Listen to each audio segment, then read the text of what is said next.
ఓ పిల్లలారా, మన కప్పల సమయానికి స్వాగతం. ఈరోజు ప్రత్యేకమైన విషయం నేర్పించే అద్భుతమైన తెలుగుతి కప్ను మీతో పంచుకోబోతున్నాను.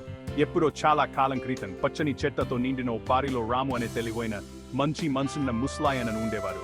తన తెలివికి దైకు రాము ప్రసిద్ధి.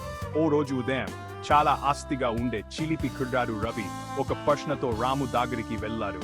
తాతయ్య రాము, మనం ఎప్పుడు నిజమే చెప్పాలా అని రవి ఆశ్చర్యంతో నిండిన కళ్ళతో అడిగాడు. రాము నెమ్మదిగా నవ్వి, ఒక కథ చెబుతాను, నా బంగారు తల్లి అన్నాడు.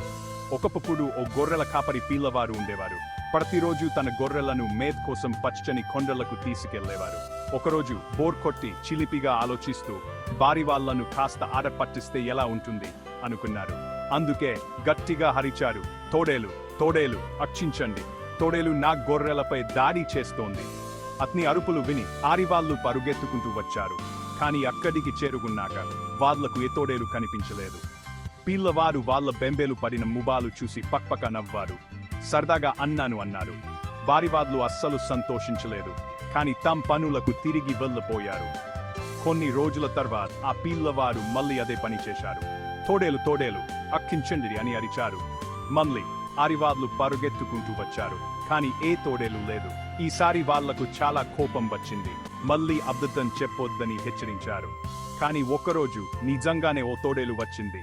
పిల్లవారు భయంతో గజగజ వణికిపోతూ, తోడేలు తోడు రక్షించండి, దయచేసి రక్షించండి అని అరిచారు.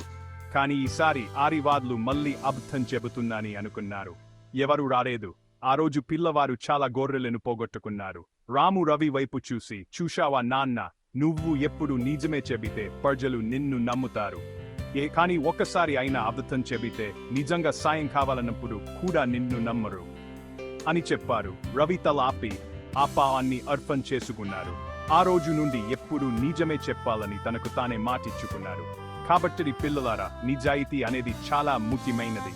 ఎల్లప్పుడూ నిజమే చెప్పండి. అప్పుడు ప్రజలు మిమ్మల్ని నమ్ముతారు, గౌరవిస్తారు. ఈ రోజు ఇంతటితో మీకు నచ్చిందని, విలువైనదేదో నేర్చుకున్నానని ఆశిస్తున్నాను. మరిన్ని అద్భుతమైన కథల కోసం లైక్ చేయండి, షేర్ చేయండి, సబ్స్క్రైబ్ చేయండి. తరువాతి వీడియోలో కలుద్దాం. బాయ్.